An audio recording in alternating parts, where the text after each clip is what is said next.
There he is.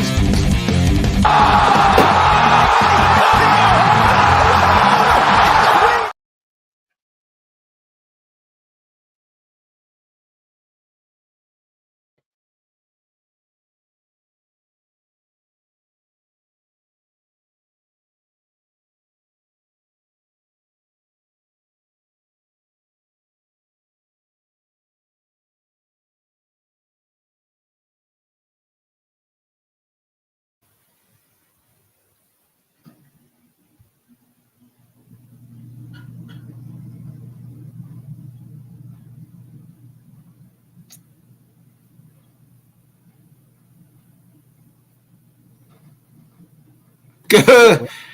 Good evening. The video didn't play on my end. Did it play on your end? It played. I think it. I feel like it cut it short though. Oh. That's why. Hey, well, anyway, play it again for the people, man. Hey, good evening, everybody. Welcome, fight fans, to another great episode of Headkicks and Haymakers. Gotta love technology, man. It's the best. I'm your boy Bodkins. Of course, with me is my brother from another mother, Wit. It is UFC 304 preview show. We missed you last week. I mean, let's be honest. We took the week off. So did the UFC. I mean, they were live on the Apex. You know how we feel about the Apex. But they are back this week. Live in London, or I guess Manchester, across the pond, headlined by the welterweight champion Leon Rocky Edwards versus Leon, I forgot his name, Bilal Muhammad. And co-headline by my guy Tommy Aspinall versus I'm drawing a blank off. Yeah, Curtis Razor Blades. Let's go ahead with, sometimes we have a lot in common and we agree on a lot of things. So every once in a while, we got to bring in somebody who can, even us out or defer. Sometimes you got to put a different mindset in the brain. Sometimes when we're tied or when we're separated, we need somebody to come on, make it 2-1 or break the tie, make it, hey, you guys didn't think about this. So I reached out on the Twitter land into the Discord chat in the world. Give it up for our guy making his podcast debut on Headkicks and Haymakers, Mr. Bobby Blunt's Bobby Lent. Ew. Thanks for having me, boys. Hey, Bobby, what's up? Welcome to Headkicks and Haymakers, the UFC 304 preview show. Before we get into it, we'll break down this card. Just looking at the card as a whole, how do you feel about it? I'm in love with every fight on the card from top to bottom. I think the prelims are built very, very well, and not a boring fight on the thing to me. I'm pretty excited for this one. We haven't had a big boy like this in a while. Amen to that. It has been a little bit top to bottom. I do feel like this card is really well. What's your thoughts on just the card itself, before we start really looking at it? Well, first of all, as we all know, this card is in England. So you got to brush up on all your English slang. So you got to watch Supercell on Netflix. Okay. You also got to take a minute and watch a couple of episodes of Top Boy. Top Boy is pretty good. Okay. And then, you got to take it back. Monty Python's. Let's make sure you catch up on the originator of Americans getting to watch something in English. You got to watch Monty Python's. But on top of that, guys, when I look at this card, it's something that I think somebody like Bilal Muhammad has been waiting for, because ever since he got his eye poked, he's never been the same. He's always had a little bit of disdain, just a little bit of disdain for that no contest, and that of course, somehow, some way, we got a chance to witness during COVID, and he's felt slighted for so long. Bodkins and I on numerous occasions go, it's boring, Bilal. Why? Because the fights aren't exciting. But now you get to prove us wrong. So I'm excited to see that. Then, of course, Curtis Blades, Tommy Aspinall. That's your guy. That is my guy. He's my guy. I can't wait to see some heavyweight slugging, because that is pretty much all I'm expecting for that one. And then we got the return, Patty the Batty back at home after he stopped eating pieces and drinking several beers. I think this should be very exciting. So I'm excited for 304 after having a week off and doing your National Geographic thing in Detroit. Amen to that. I'm just kind of looking at the undercard here. I mean, this card's they got moved from the main card to the bottom card. That's Manel Kape versus Muhammad Mokaev. Bobby, like it's been reported that Mokaev has kind of set out, hey, this is my last fight on the contract. Do you think that's the reason they moved him out of the main card and back to the prelims? Then there was a little scuffle today at the hotel. Yeah, so I thought it was that till about 20 minutes ago, till I saw on Twitter where the teams were scuffling. And I think there's a lot of bad blood in between these camps, and they're trying to keep him off the press conference because they're worried about something maybe going bad there. So they're just bumping him down to the main card. It was weird that he mentioned in that interview that this was the last fight on his deal, or he pretty much said like he needs a good performance to get the money he wants. And but I'm really excited for that fight. Like I didn't need the scuffle like to be sold on it. I think that's a crime to be on like the prelims personally. I think it's going to be the first fight on the card, ain't it? It looks like it, right? Like maybe. I don't think it's going to be on the early prelims, but then again, it would not shock me because, they might not want to give anyone mic time. They might just want to keep it. I remember when Dana said about the Ian Gary MVP fight, he's like, oh, this is the fight we kind of knew we were getting. So maybe matchmakers were thinking a little bit of that and bumped him down. But I thought the bad blood was enough to like sell it. And then you see the scuffle happen. So I'm not really sure why it's bumped down. I'm just glad it's not off because, we all know the history. Yeah, with Manel Kape, who knows if he's going to show up, but he's showing up. Maybe they don't want him, the last two times Manel Kape got on the microphone, he said some slurs, so maybe the ESPN and UFC was like, hey, we can't have that, so maybe that's a possibility. Listen, man, they got to cover enough of the spread when they got Pat McAfee on, so they don't want too many more cursors. Okay. We got McAfee during the middle of the day. We got McAfee on Saturday. We can't have anybody else cursing. Thank you very much. Put Manel Kape on the early prelims. Let it happen. Yeah, I think it will be better for the fight in the end because I think both of them will feel slighted and kind of want to perform. I am picking Kape to win the fight. I think he can put him away. But at the same time, I could see it being a decision as well, like pretty easily. I like where you're going with that one. Of course, in really good shape. I think Manel Kape wins as well. I think he can. I think he wins a decision. That's just kind of his, or not Manel Kape, but Mokaev wins by decision. It's kind of way his fights go. I think he could go and try to go for a finish, though, if he's pressed about this fight contract and try to really get a finish. I think he needs a finish, especially, too, he wants to try to break through and get a title fight. This was a guy who at one time talked about being the youngest, UFC champion. Now he may not, if they don't renew his contract, and we'll get into this is the last contract for Patty, and we'll get into that for a little bit in a minute, too, but is there any other prelim fight that you're looking at? Real quick about the Mokaev Manel Kape joint. I'm thinking in my mind somewhere, a lot of times we talk about the scuffles that happen before the prelims and how some way, like at the weigh-ins, at media time, what happens when you get into the ring? Is your mind on knocking a guy out? Or are you going to throw your game plan out the window? Somewhere in there, I think that favors Mokaev just a little more to where, look, he's going to score points. He's not necessarily knocking you out, but he's going to get you on the ground, possibly to try to submit you. Will he submit you? I don't know. But that little slip that may or may not happen because you're thinking, forget that. I'm gonna knock this guy out just for talking, slick or whatever. I think that favors Mokaev in my mind. Then when we go to the rest of the prelims, man.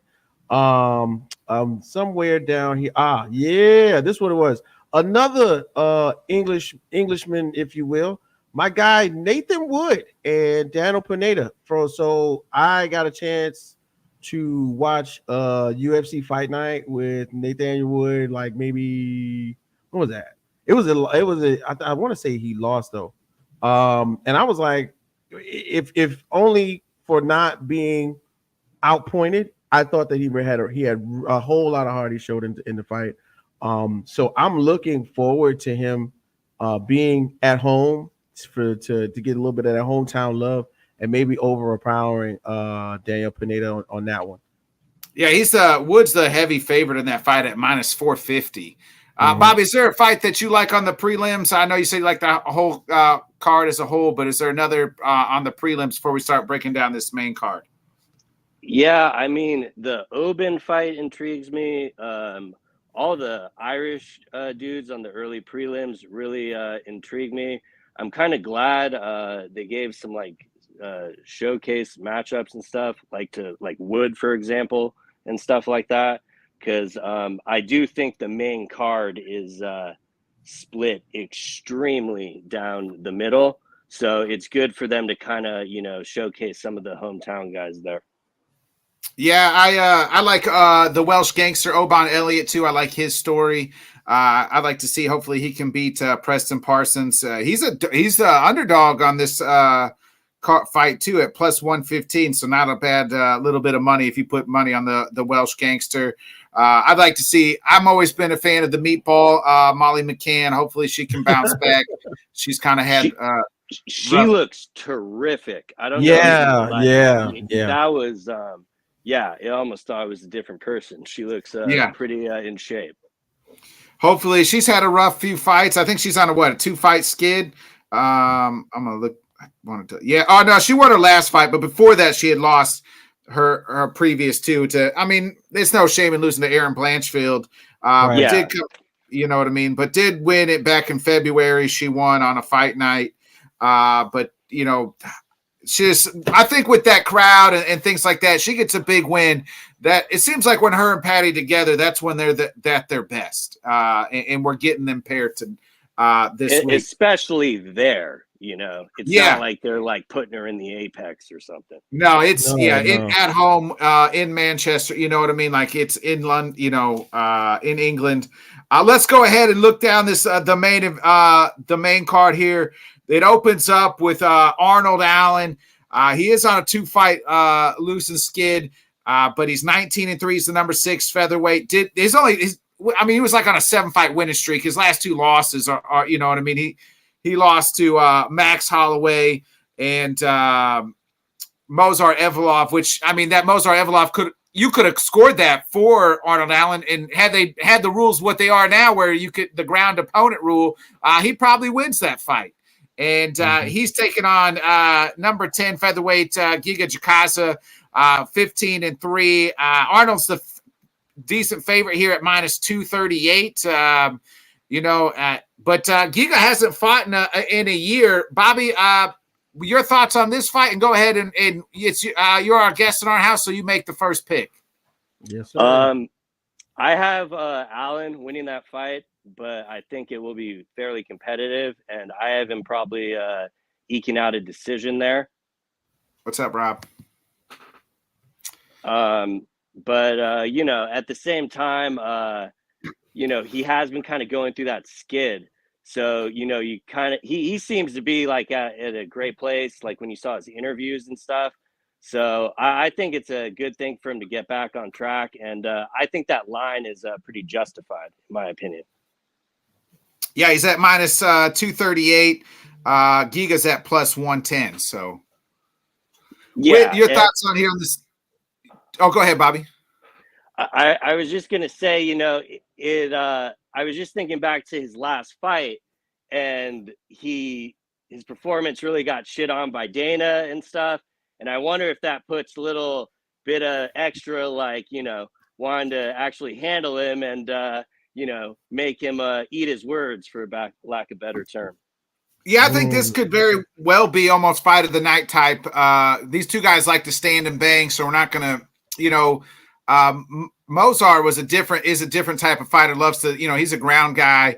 Arnold will stand and bang. I was there in the building when him and Max fought, and he gave Max, a pretty good fight. Like, you knew Max was winning, but it was a main event in Kansas City, and Arnold was no shame in losing to Max Holloway, right? Like you know what I mean? That whole division is, it's a very good division. It's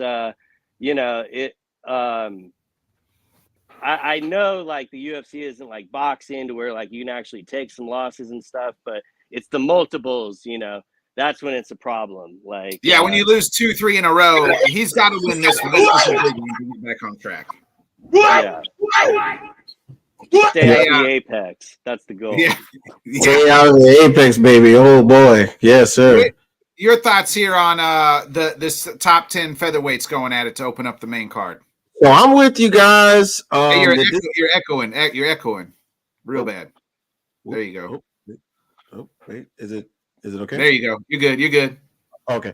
All right. So I'm with you guys on this one. I'm more so in the mindset of that somehow, some way, we got to see who's going to land the first hard punches. You know what I'm saying? Like the prelims got to build up just a little bit. So right here at the beginning, if we can somehow see Giga Sheik, what is it? Shikadis?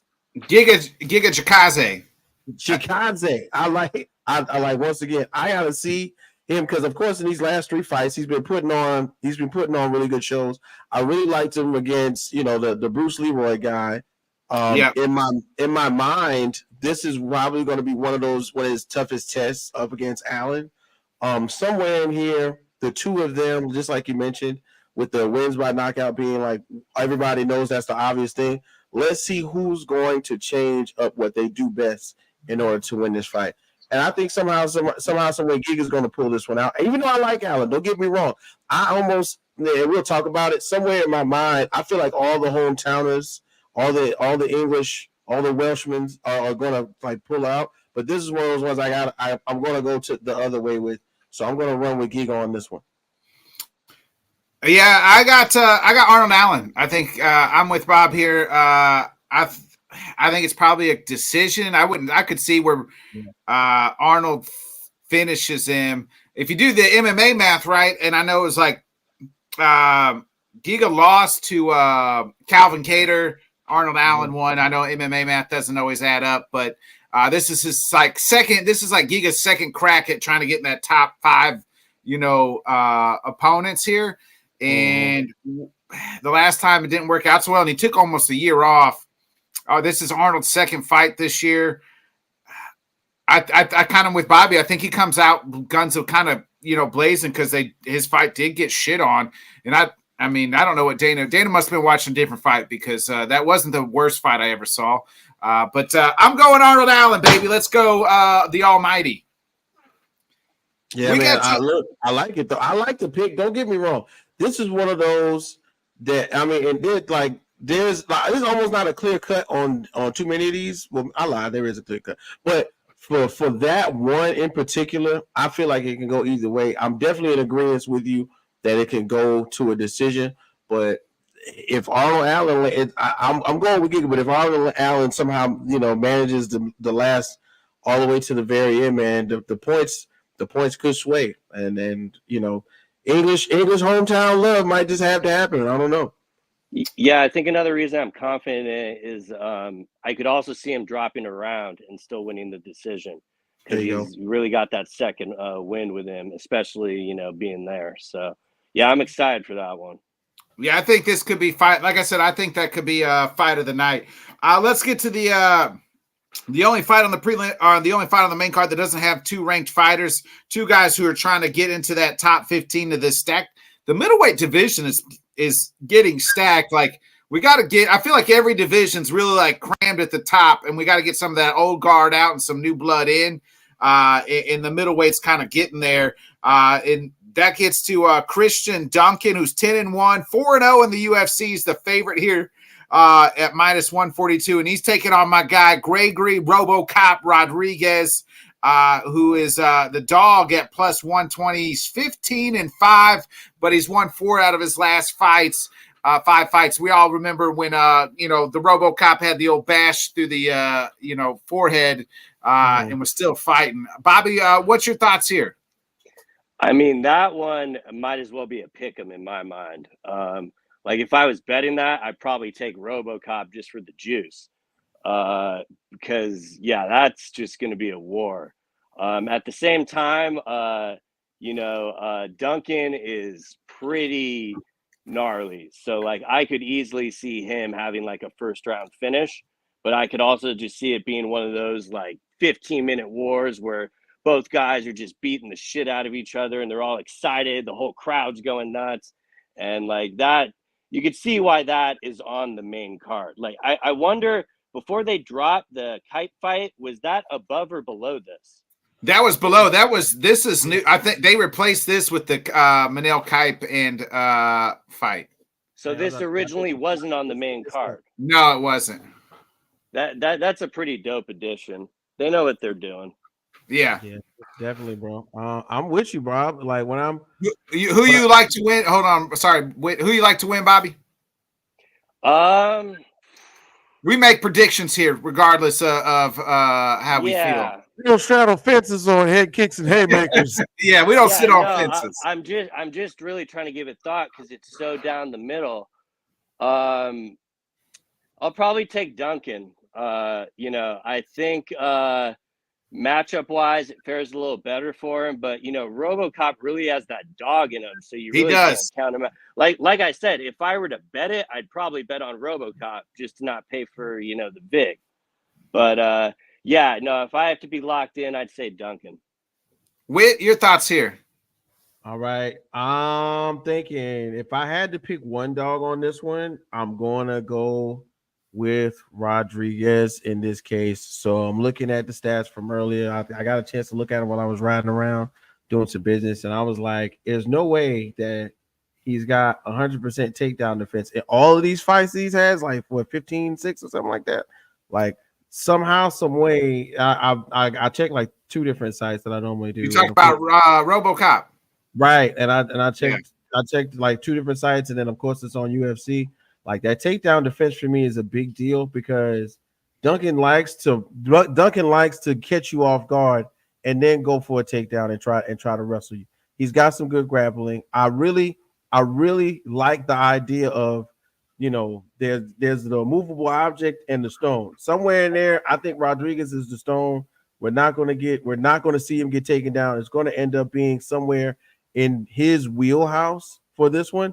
So I really like Greg Rodriguez. And this is another one where I'm saying points will matter. I hate, especially when we get to the top of the main card, we got to wait on the judges. I want somebody to get knocked out or submitted, but this could be another one where if you mess around and find out, the points will go in Rodriguez's favor, even though Duncan is once again another hometown guy. Yeah, man, this fight is, Bobby said it both, like RoboCop's got that dog in him. Like he is RoboCop. Yeah. It's like RoboCop in the movies where he just takes an ass beating and he still finds a way to win. I think that's what happens in this fight. I think it's a close fight. I know I just said the last fight could be fight of the night, but man, I just see like these two guys just standing and banging and fighting and throwing down. And this is a good highlight case for, when you're on the main card, it's a good spot for these guys. I'm going to go RoboCop, baby. Let's go. RoboCop. The more I think about it, it's pretty calculated why they swapped this fight out. I think it is more the matchmakers, were worried about kind of that maybe some stale grappling or something. Yeah. When, especially how you see the top of the card is built. So, we'll see. Yeah. Let's get into the next one. It is a lightweight. It's the lightweight. It's the artist formerly known as Bobby Green, now AKA King Green. Baby. Number 15 lightweight. He is 32-15-1. The last time we saw Bobby Green was at UFC 300 when he pieced up Jim Miller. Before that, we thought Jalen Turner killed him. But surprisingly, King Green is the favorite here at minus 125 against England's own son. Paddy the Baddy Pimblett plus 105, 21-3. He did step up and he beat old Tony Ferguson on his last fight, Bob. But this is his toughest competition in the UFC. Does he need this win to get the contract, or is the UFC? It seems like they've kind of simmered back on him a little. He gets a lot of money from like Barstool and stuff, so I'm not even sure like what contract he's like trying to get and stuff, but he seems pretty intent with re-signing, so I don't really think he's going anywhere. I think that one's more just kind of getting picked up because like all the media and stuff, they're like, talking about going into the fight, and some people look at him kind of divisively, so at the same time you could see why it's like kind of getting the extra thing. I do think the UFC is giving him a matchup like put up or shut up, like to kind of test his floor. Yeah. And, I depending on how the fight goes, Bobby Green always fights with his hands down. And it really works for like his style and, his striking. But I really wonder if Paddy did not do some work for that, and I just got a weird feeling about this one, and I got Paddy by decision. I think he'll that or probably submission if Bobby Green gets a little crazy there. But I think Paddy can take his best shot. The question is like, will King land it cleanly?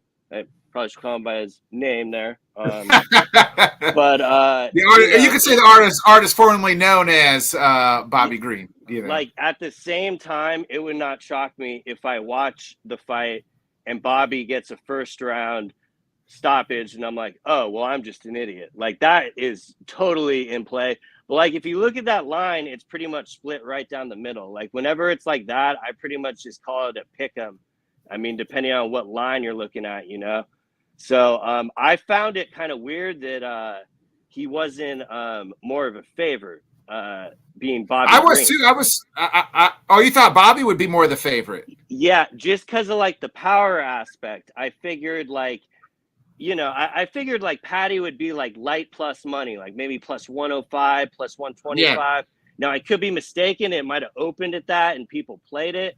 I mean, it's another fight that it could go like two ways, but I'm really interested to see like what Paddy does like with this, because I think it is really a like test to see like where he's going to go with his career. I agree with that. Paddy, so on DraftKings, when I was writing down it on my paper this afternoon, was at plus 105. ESPN bets got him at minus 105. But they got King Green at minus 115. So they do have it, like you said, pretty split. But DraftKings had him at plus 105. Yeah, that and the last thing on my end, that you mentioned that Jalen Turner shit, and that is a big reason why I'm like, for example, if Paddy fought Bobby Green at UFC 300, I think he would have done a lot better than Jim Miller, like just because of an age thing, So he could prove me wrong in a second easily because he's a savage. What do I know? But Jalen Turner knocked him back so bad he had to change his name. Yeah, that was just the worst stop, and it was in the Apex, so it literally. No, that wasn't at the Apex. That was at a main card. It was a main card. It was. Damn. Maybe I was. Yeah, it was a UFC. I don't know. Let me look, because I know it was a UFC. I got something. Apex brain. They all blend together. Yeah, it was UFC. Oh no, you were right. It was fight night. It was a fight night. That's what. Well, I knew it wasn't Apex, but it was a fight night. That was Darush Sarukian in Austin. Okay, damn. Yeah, for some reason I just remember that being like silent with no crowd. That's because they thought they killed a man. it blends like with all the other things, and you just like feel like it's generic cola. Like even though they have good fighters on it, they're not like promoting it as such, and you feel that. Well, the crowd thought they witnessed somebody die, Bobby. That's why they were so quiet. Yeah, no, that was brutal. Like, ugh. Your thoughts on King Green versus Patty the Batty? We were kind of talking about Patty's contract situation. Does he need a win to get the new contract? Yeah, I would. I've been watching several things, and it kind of makes me think, like, what would it take to get Uncle Dana to open his wallet? You know what I mean? Like, what do you want for your UFC career to be like? And somewhere in here, I think Patty Pimblett is not absent-minded as he may seem in interviews and real happy-go-lucky. I think this is the time in which I think he's going to prove and show, hey, look, I'm in the best shape I've been in a while. I'm going to come out here and I'm going to prove it. And I'm going to prove it against a quality opponent. Now, don't get me wrong. Bobby Green has had his ups and downs. He's been a little wavering, but just like you guys mentioned, there have been some tough fights that he's gone through. So this is not a sleeper matchup for me. I'm going with Patty, and I'm going with Patty for the knockout. And that's the thing. I like King Green. And me and Bobkins, we've talked. I like Bobby Green, okay? But this is one where if I got to put the rubber to the road, you know what I mean? I really feel like Patty's going to go, hey, and he might, and he's the type of guy, he might be rebellious and go, hey, UFC, how about you shove it? You knew this was my last fight and you didn't offer me a renewal or an extension or whatever. He could say something ratchet like that. But at the same time, I still think he's going to give it his best effort, and somehow, some way, we're going to hear about it. Ariel's going to announce it, and let's get the extension for Patty the Batty. I don't think Ariel's going to announce it. They got beef right now. He's not going to announce it, but he'll bring it up. Patty is way too much of a company guy for Dana to let him walk. Thank you. Yeah, easily. Like, thank you. And at the same time, UFC is doing that tentacle thing where they got their hands, like in every country. Now we got Drickus doing South Africa. We gotta have our English guys. That's why we got this card going on. And Patty, as far as England is concerned, is a staple. We got Leon, you got Tom. You gotta have Patty. So if and when he wins this fight, we will definitely hear about the extension, 4 more, 5 more, 6 more fights for Patty Pimblett. So let's go ahead. Yeah, I think they're waiting to see. The UFC is smart on letting him fight this contract because they're waiting to see if he can be into the top 15 type fighter. You can't beat Bobby Green. There's no knock on Bobby Green. He's just an older fighter. He's been around, but he's the number 15, and he's always going to hover around that spot. So gatekeepers, baby, we got to have some gatekeepers, and Bobby Green. Yeah, if you can he's beat him, dangerous one though. Thank you. Yeah. He is. Ask Grant Dawson. Ask Grant Dawson. You know what I mean? Knocked out Grant Dawson. The first round, and he was the UFC was so high on him. But here's Patty. First of all that Patty opened up and talked about how he was depressed and things like that, and a lot of haters came after him. Shut up. You know what I mean? We let him talk. Like if he can talk about all he wants, being depressed and this and that. Like it's okay. That's healthy for him to talk about. And even mentioned like his team was going to pull him out because his just mental health wasn't there. And now he's back. He says he feels good.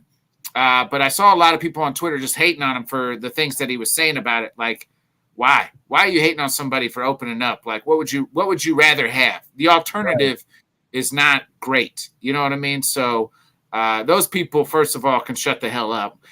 Second of all, like crazy too, because they literally sorry to cut you off, but they go ahead. Literally we're about to pull him out of camp and he looks like he's in the best shape of his life. Thank you. That is wild. I am very interested in the type of camp he had because he said it was like the best camp he ever had.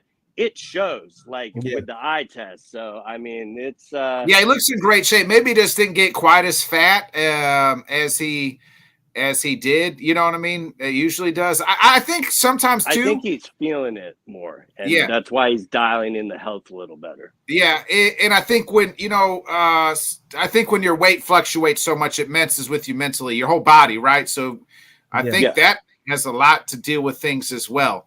So I think that has something to do with it. So if he can maintain his weight and this and that, so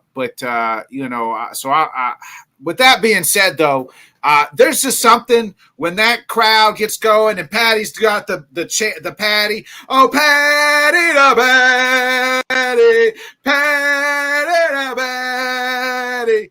Not only is he winning, he is my dog on the card at plus 115, baby. Give me Patty the Patty, Patty the Patty. Patty gets it done. A submission in the second round. My dog on the card, the one and only Patty the Batty Pimblett, baby.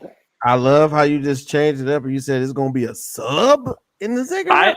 I would bet that because I could totally see that. I think, if it goes to the ground, that's where Patty's got to get it to the ground. That's where his strength is in this fight. If it's standing up and if Bobby gets his hands down and he's flowing, it could be a long night for Patty, or King, should I say. If King's got his hands down and it's flowing, it could be a long night. But I just think that, Patty's going to get this done. He's not going to lose at home. So, there's my prediction. Let's get into the co-main event. He's my heavyweight champion. I know everybody. I know John Jones is legit heavyweight champion, but my heavyweight champion is none other than Tommy Aspinall, 14-3, the heavy favorite at minus 355. Going against the number 4 heavyweight in Curtis Blades, who is the dog on the card, plus 280. He's 18-4. Tom's pretty much, he's had one loss in the UFC, and there was only 2, Curtis Blades, but it's because his knee got blown out, not because of the fight.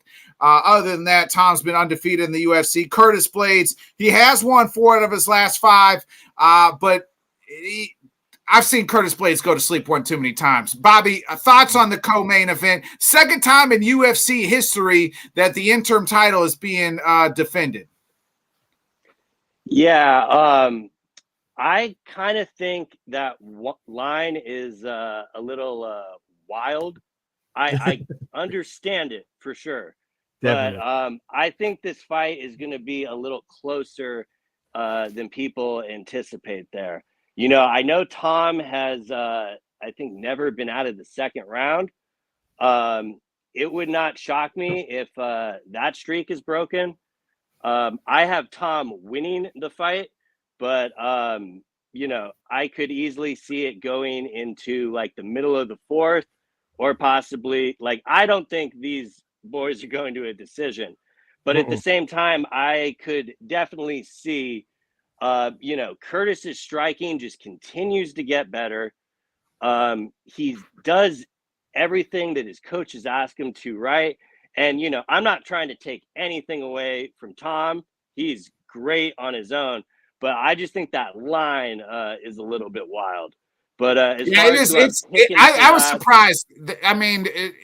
I think part of it is Curtis. I think people remember Curtis going to sleep too many times, and I think the fact that the UFC didn't even want Curtis here. Remember, this is supposed to be Ciryl Gane. Not that anybody wants to see Ciryl Gane in another damn heavyweight fight, like another title fight. But I think that's part of it. Yeah, I'm going to get thrown off track talking about Gane, but people that actually signed the fight.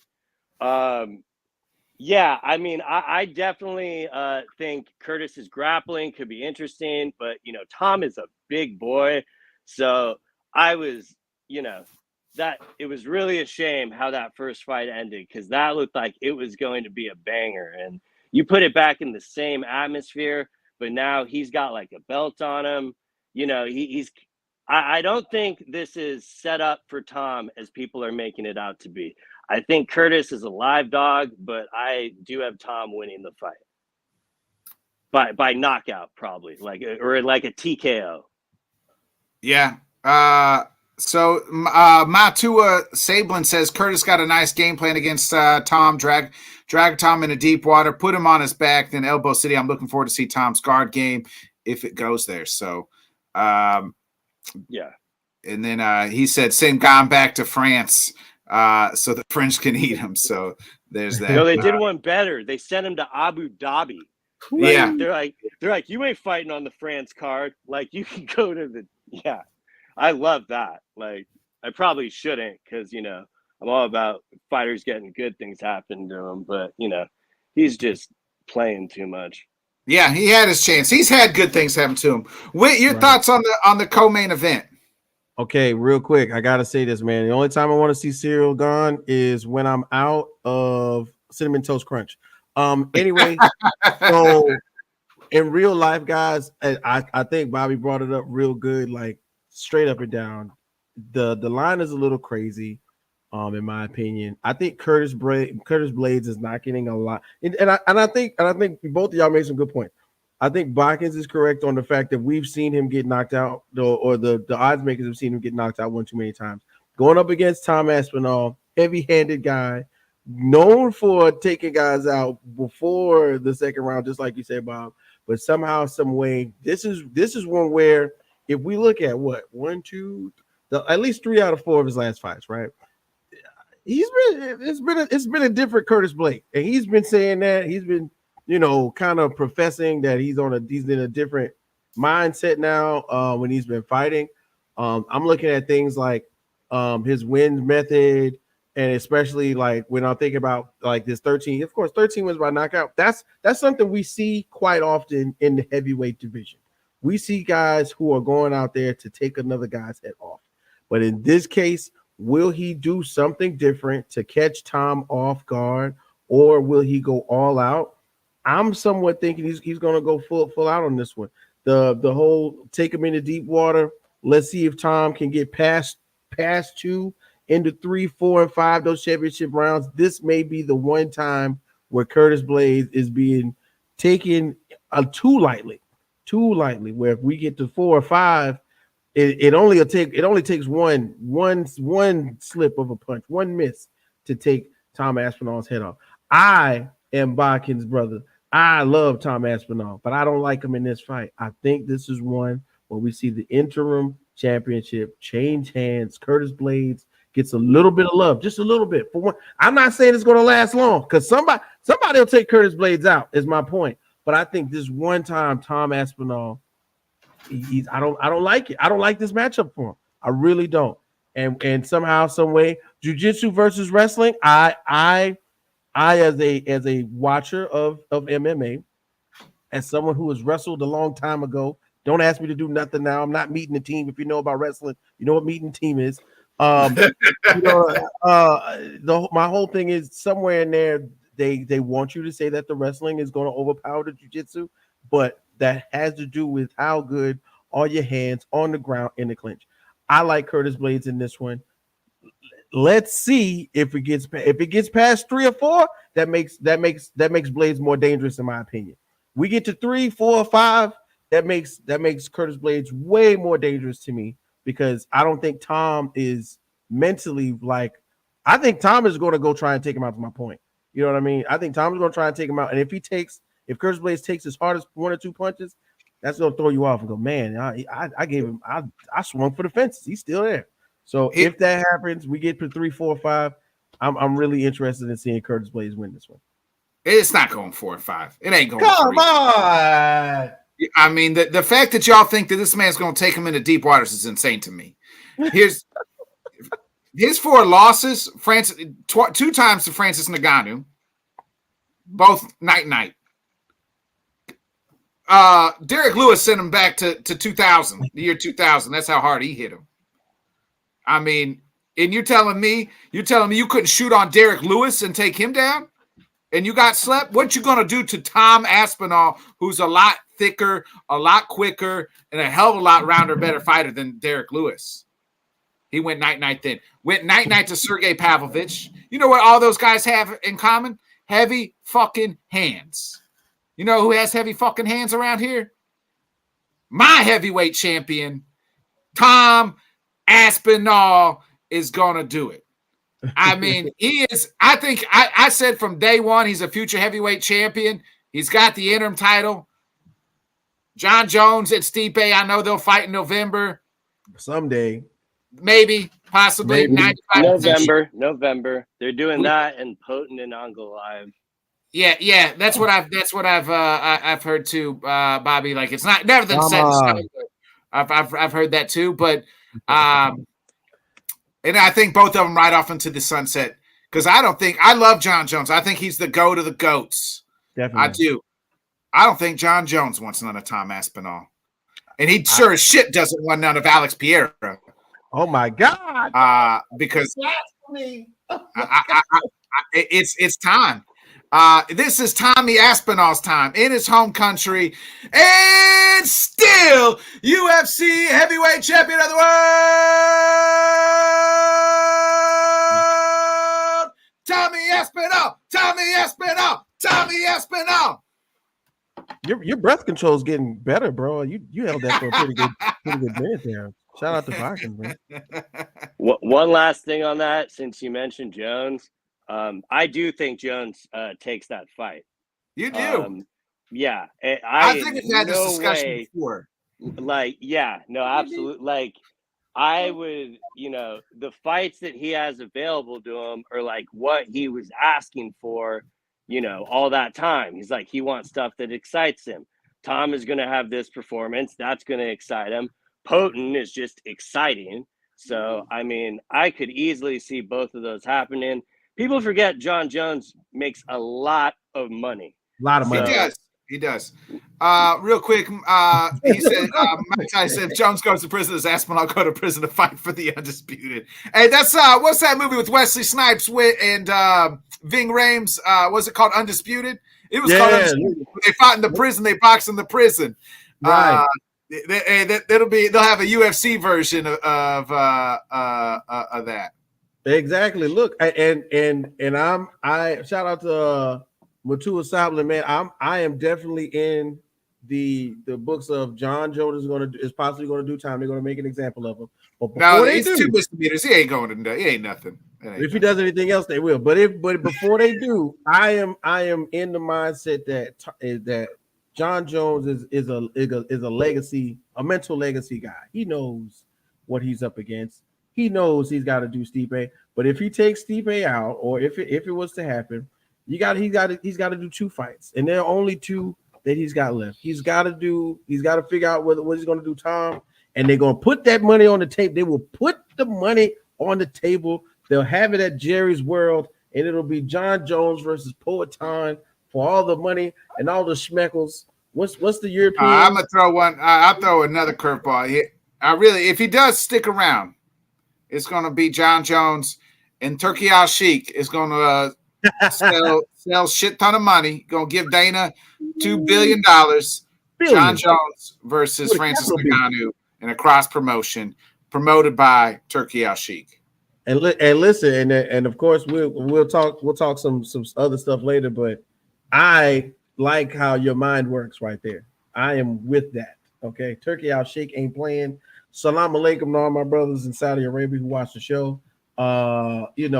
It's one of those things where, like I said, John Jones is aware of his legacy. He knows he's got to fight certain people, and he's not going to run from it. He's taking his time. He's enjoying going to gun ranges, running around with his Malamute, his huge dog, and shooting at non-live targets. That's what John likes to do.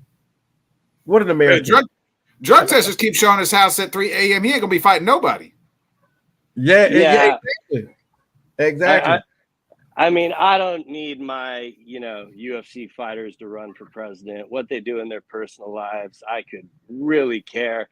I really focus on the skill. A lot of it is fun to follow and watch. I'm not denying that. Amen to that. But to me, it's almost more impressive because he continues to be like, normally, like if this happens in the NFL or something, they fall off. They're out of the league in like a year or something. He's still fighting, with all of this stuff he's done. That's It's pretty still wild. undefeated. It's still winning. Yeah. It's still winning. And listen, and the thing, and I saw an interview he did, like not even an interview, he did it like kind of in a joking manner. He said when he was on the most drugs, when he was whipping the most ass, like. Oh yeah, I mean, he beat DC after a 3-day coke bender. What? Come on, dog. Yeah. And he literally said it to, like, all-timer line. Yeah, I beat you after doing 3 days worth of cocaine. Like, you know what I mean? Like, I mean, I sometimes I do go back because it's been so long time since it. Before we get to the main, I'll go back and watch like Prime John Jones because it's been so long since we've seen Prime John, and so you almost forget how good he was. So I'll go back and watch a lot of them good young John Jones fights. Like I watched just recently, I watched the first DC fight, and just like DC was like, you could tell by the third round, DC knew he didn't have no answer for him. Like knew it was like, and DC was great, and I DC was broken, yeah. And I hate when people talk about Daniel Cormier while he's doing, you know, the commentary and all that stuff. Daniel Cormier was great, one of the best to ever put himself into the octagon. Daniel Cormier was not a slump. But to say that he lost 2 times to John Jones, John Jones was different, bro. Yeah. Let's get into the main event. It is held by welterweight champion Leon Rocky Edwards versus Bilal. I can't remember his name. Muhammad. Leon. Before I get it, I'll give out the stats, and then I got to ask this question first. Leon is at 22-3. He's the heavy at decent favorite. He's minus 250. This is only the 4th time where 2 fighters are going into a fight where both of them have longer than a 7-fight winning streak. Muhammad is 23-3. He's on a 9-fight winning streak. He's plus 205. Bilal is so damn delusional, though. This man said if he beats Leon Edwards, before we get into the fight itself, he said if he beats Leon Edwards, he is the 2nd greatest welterweight of all time, behind only GSP. I don't know who his weed man is, Bobby, but by God, I need to get some because that man is smoking some real shit. Hey, someone's got to sell the fight. Then you don't need it. I mean, that's not the way to sell it. That's not the way to sell it. I concur. You know, Leon's a fighter. He's not a fight salesman. But yeah, you gotta big it up. Shout out to Bilal. He ain't been out. He can't believe that though, right? He hasn't been out the house in a long time. I think I'm the best at Madden after I play a season over the weekend. You know what I'm saying? So I can only imagine how he feels. You know, after having Leon's not even number 2. Yeah, Leon's not even number 2. Right? You still got to go Usman at least somewhere in there. Usman to me, Usman's probably the 2nd greatest welterweight all time.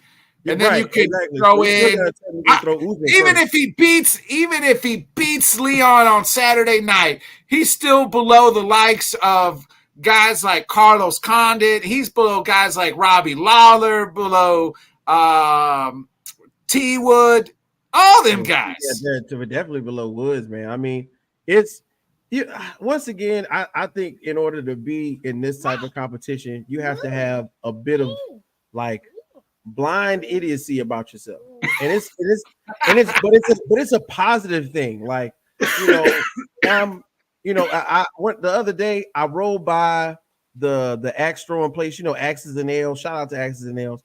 And I went and I talked to the manager because I'm doing my little marketing thing. I was like, man, I'm probably really good at this shit.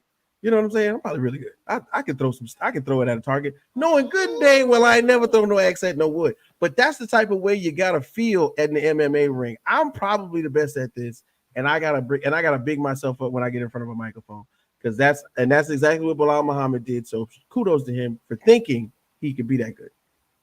Bobby, your thoughts on just those comments? Like what the comments he like said on Embedded and stuff. Yeah, just about him being the 2nd greatest welterweight of all time. Yeah, I mean, that doesn't really shock me at all, especially knowing Bilal's demeanor. His type of trash talk is more clean. You know, he rarely ever swears and stuff like that. So, you know, his trash talk is definitely a lot more kind of like polite shit talking. And you know, like the gentleman shit talk. Yeah. First of all, Bilal is. I got a problem with Bilal just the way he talks trash because he says a lot of shit that I'm gonna knock him out. Yeah, I've never seen him knock out anybody. You couldn't beat up one-armed Gilbert Burns. You couldn't finish one-armed Gilbert Burns in your last fight, Bilal. Like so I just rewatched Burns and Bilal, and like Bilal broke his arm stuffing a takedown. He has like the strength. Yeah. And I remember when that fight happened, everyone and their mother was messaging me, telling me how Bilal was going to get smoked and everything like that. And then when he did not lose and Gilbert lost, everyone was just like, oh, yeah, well, I guess that just didn't happen. He couldn't finish him. I was surprised. I took Gilbert. It was a short notice fight. I might have been one of the people that messaged. Yeah, no, he was coming off the fight with Masvidal, so like it was on short notice. Definitely everything. He had 3 fights in 3 months or something crazy like that. Yeah. But people forget Bilal Muhammad was injured in that fight because everyone on Twitter was putting his like leg with him like, and Gilbert knew he was injured. He kept switching stances to compensate for it, and he ended up breaking Gilbert's arm. So to me, that's an impressive win. I know it might have not been too pleasing on the eyes, but that's the greatest part of this sport when you just can shut someone down elite like that. Yeah. It did. I don't know if you guys caught the elevator scene. Did you guys catch that today? Yeah, that seems like the UFC set that up because they put it on embedded. Yeah, I agree. But Bilal was like, they were scared. They was fearing me. I'm like, I watched that from the video I watched. The only person I thought that was scared was you, Bilal. Like, you kind of got punked out by Leon and his boys. I don't know. Bilal was looking at him like he was staring him down. And, you know, I love Leon's style of how, like, he never looks at him and he, like, looks away. That's what he did, like, in the Usman fight. I get that.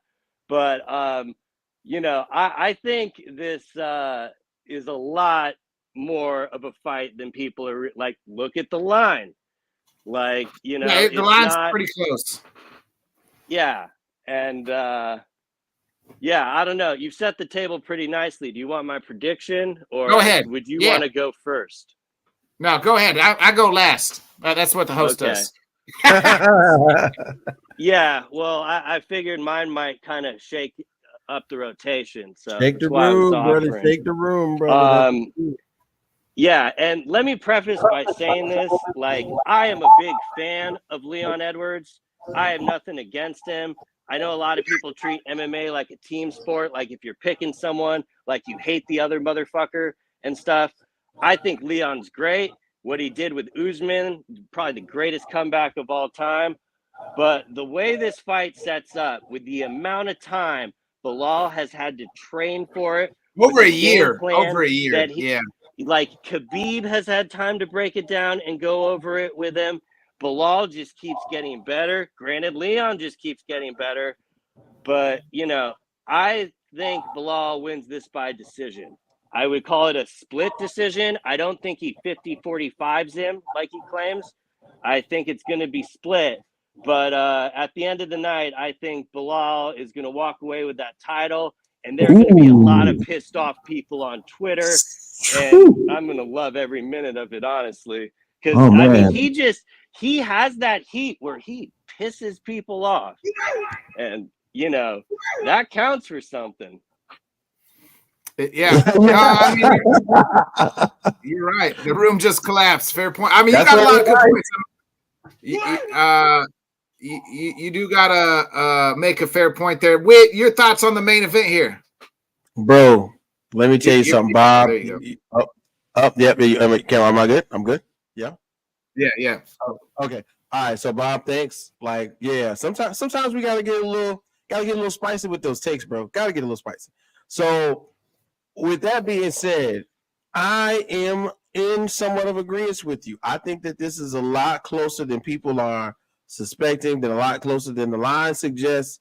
I think that preparation time, like for someone that you've already that in retrospect, the first fight was very, very mixed for me. Before the eye poke. I think that this is only going to add fuel to the fire for Bilal Muhammad.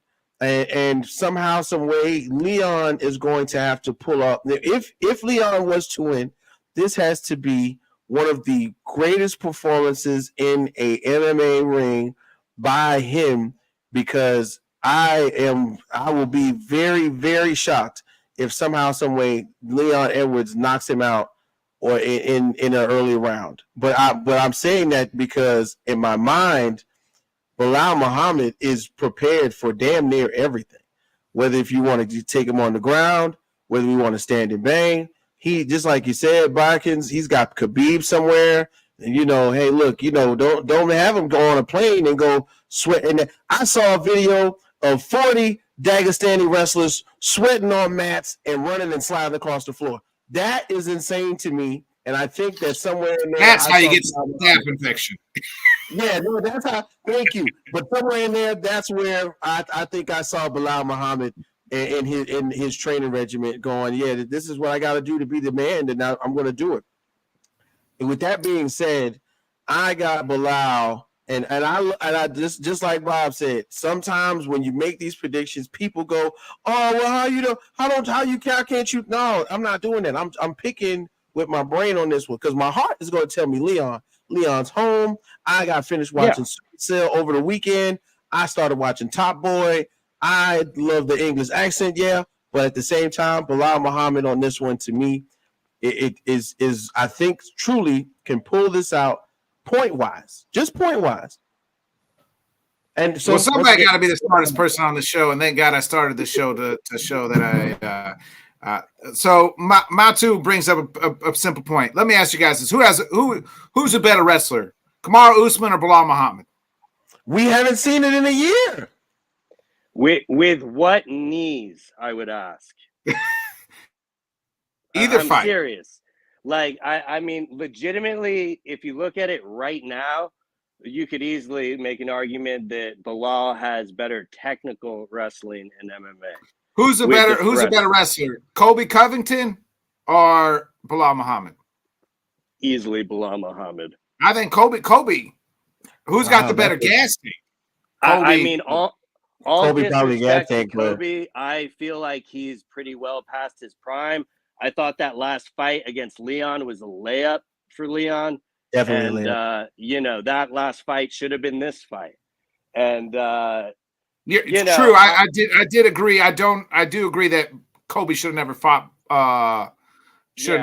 Leon. Like I get people bringing up like his injury because he broke his foot and saying he always has that constant pressure. That was his last, bad fight. But I thought Leon Edwards had a pretty lackluster performance in that fight, to be frankly honest. Like, volume-wise, he did not throw too much. And if you fuck around with that with Bilal, I mean, there goes a round right there. And then all of a sudden we got a fight on our hands. The first fight, though I would even throw it out the window, Leon rocked him with his best shot.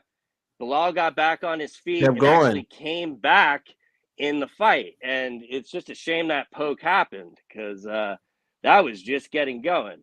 But that was so long ago, I honestly throw that in. Yeah, that was 4 years ago. I mean, 4 years ago. They both have gotten 3 years ago, so much better. So yeah, I think that Leon has gotten so much better, time in and time out. Like the third Kamaru Usman fight, I thought that was one of his best performances.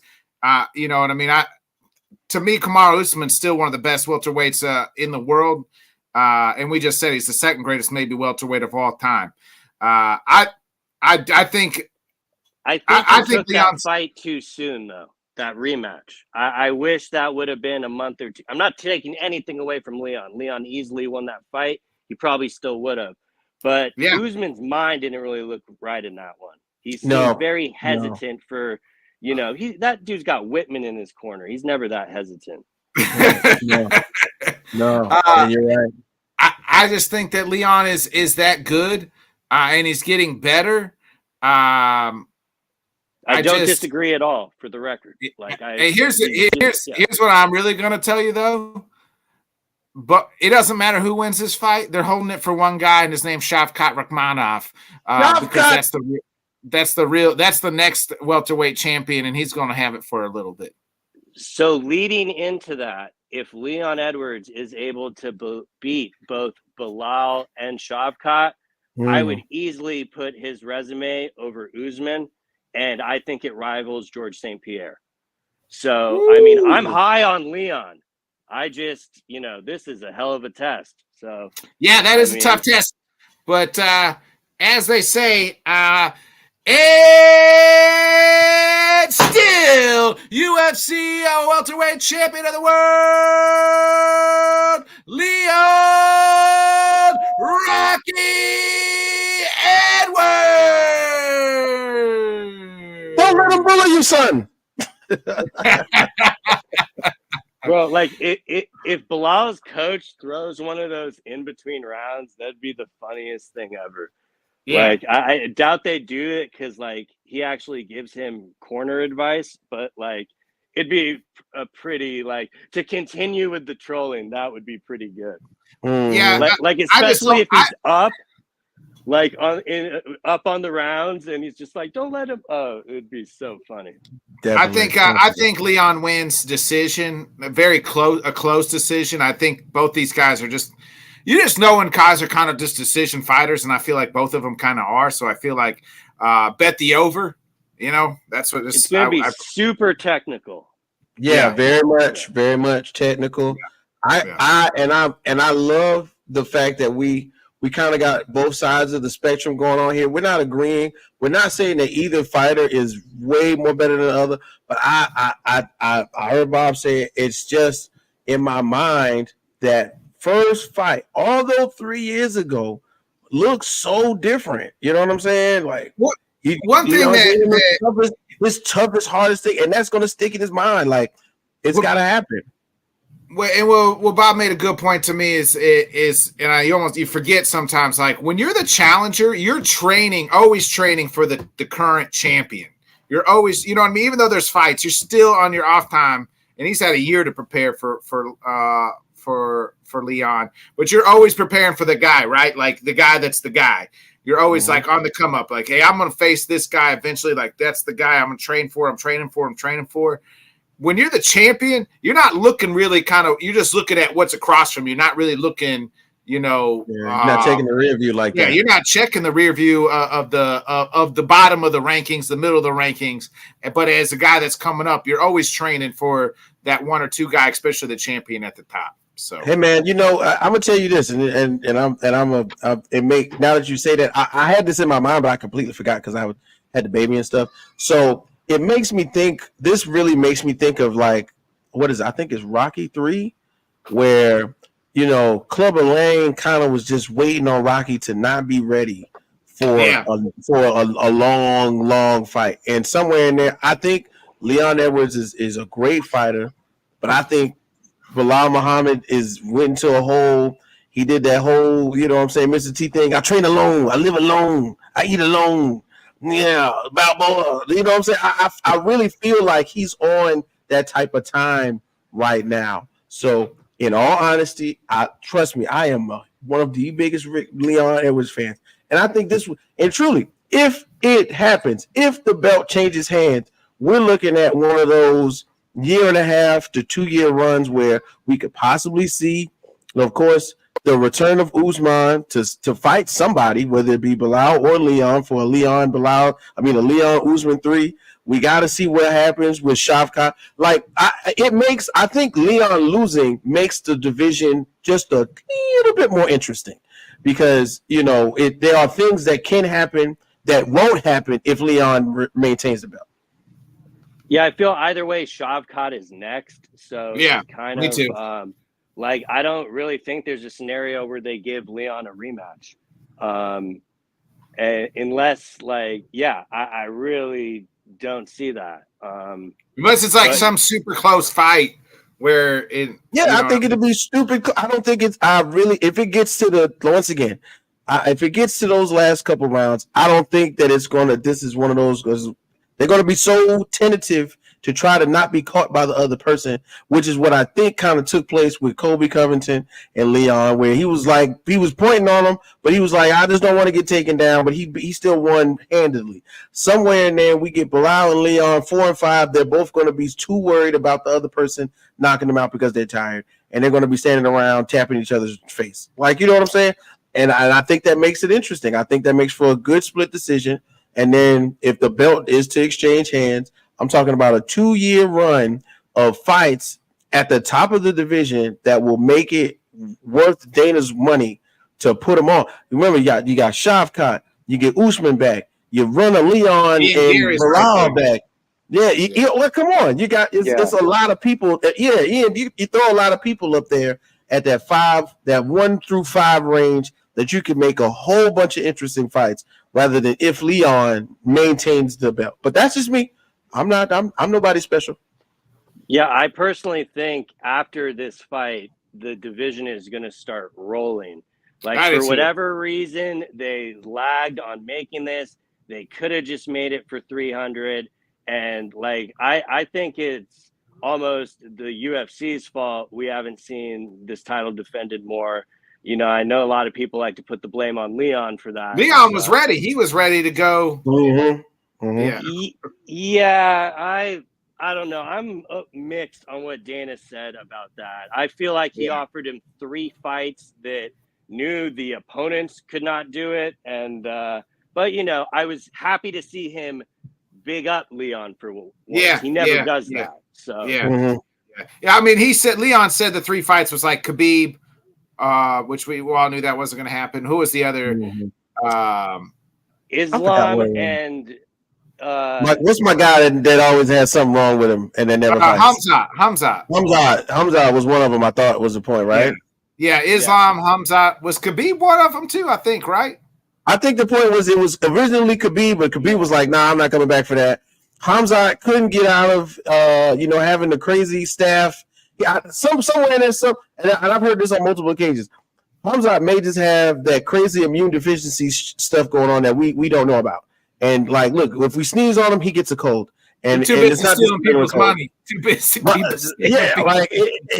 It's crazy. I saw a TikTok of him riding the horse. I'm like, the horse is going to get him sick. You know, so it's one of those things where I wish we, just like you said, Bob, there should have been some type of title defense before now. But I just like you said, I think if it comes out of Leon's hands, we're going to see way more title defenses between now and a year and a half span than we have ever seen for this division, because you got some big young talented guys right there that are ready to go for it. And then once again, what if Kamaru comes back and says, I want it all. Let's go for it. What if? He needs Leon to lose, so I could see that for sure. Hey, this has been another great episode of Head Kicks and Haymakers. Bob, you got any last thoughts before we get up out of here on this card tonight? Nah, not really. I think we went over everything. I can't think of anything else. Last thing I'll say is Ramadan. I'm wondering who's reffing this fight. Like, I haven't looked it up. If it's Herb Dean, Leon might want to watch grabbing the fence. Yeah. So that's that. I would hate for it to be a split decision with like a point being taken. Fence grab or something stupid. Yeah. Mm-hmm. Yeah. I just hope this all, like, I shouldn't have even said anything. I'm an idiot for jinxing this. Yeah. I mean, this card is stacked from top to bottom. I just can't wait for Saturday. So it's going to be fireworks. Hey, Bobby, do you want to come back on a week from today and defend your picks after the fight? Open invitation. Yeah, for sure. Hit me up. We'll do it. One of us, Google Gobble, one of us. Our 304 post show. When I proved to you guys that I was right about Leon and Tom Aspinall. So don't worry. I lose. I win gracefully. I believe it. That's not true. Wait, any final thoughts before we get up out of here? Yeah, real quick, bro. So last week we saw Jake Paul win again. Y'all know I talk boxing, but we running out of time, so I'm like, we're going to hold the boxing for another week. Last week we saw Jake Paul. Mike Perry gets taken out. How? Why? Are we going to somehow give Jake Paul a little bit of credit? I think somehow, some way, the fights before now, and I'm going to make it short. The fights before now, everybody was going, Jake Paul's paying Tyron Woodley to lose. Jake Paul is doing this, and that person's getting paid a lot of money, so they're going to get knocked out. I don't think you can pay Mike Perry any amount of money to take a loss. Okay, so that one was an actual fight. The fights prior to that on that card were pretty damn good. So shout out to the Zone for putting it on. And then now let's see what actually happens. And I'm gonna tell y'all right now, I don't give two craps about Jake Paul fighting Mike Tyson, but I feel like somebody needs a real boxer. And shout out to what's my guy's name? Who fought Cesar Chavez Jr. Uriah Hall. Shout out to Uriah Hall for trying something different, because of course he had the issues with his contract and the UFC didn't resign him and so on and so forth. But this is what I want to see. It's got to happen. Somebody's got to fight Jake Paul. He's talking about being a cruiserweight champ. I'm excited to see what happens next. But am I excited to see him fight old man Mike Tyson? No, I'm not. Not anymore. I might have been when it first was happening, and we saw Mike Tyson in there tearing up pads, but I'm not anymore. So shout out to Jake Paul for getting a quality win over Mike Perry. Shout out for Mike Perry for just being the dog that he is, period. It happens. He got up. He shook it off. Mike Perry's back out there doing what Mike Perry does and all that good stuff. So boom, bam, bam. There we go. Amanda Serrano. She's Yeah, that was the first fight that Jake Paul ever took a risk, in my opinion, was signing that Mike Perry fight. Yeah, that could have fucked up that whole Netflix deal. That could have killed it. Beat the fuck out of him. It was. I mean, granted, he didn't have any real defense, but that, I was very impressed by that. Yeah, that one was one of those where undoubtedly, even if you want to argue about Mike Perry not being a boxer, Mike Perry is a fighter's fighter. Okay, he goes out there and beats the shit out of guys with no padding on his hands. So it's not like he was fighting just any old body or some UFC fighter that hadn't fought or whatever. He fought Mike Perry. He beat, just like you said, he beat Mike Perry handily. I think it's time to get the right people in front of Jake Paul and have him fight somebody worth it. Some boxer that's worth it. Let's make that happen. And I'm sorry, man. Let my man Mike Tyson beat Mike Tyson. I want to see him smoking pot, doing podcasts. I do not want to see him fighting Jake Paul. Seriously. Amen to that. Amen to that. That's been another great episode of Headkicks and Haymakers. Our guest, Bobby, please check him out on Twitter at Mr. Bobby Blunts on X. My guy, Witt. I'm Bodkins. I'll be back tomorrow on the Let's Talk Sports Network on the Let's Talk Sports Show. It's our AFC South preview, so please tune in for that. Be a friend, tell a friend, folks. Like, subscribe, share. This has been another great episode of Headkicks and Haymakers. We'll see you next week, the same time, 8 o'clock Central, 9 Eastern, for our UFC 304 post show. We'll break down all the cards. I'll say how smart I was. I'm going to hit that outro. We'll see you next week, folks. Peace.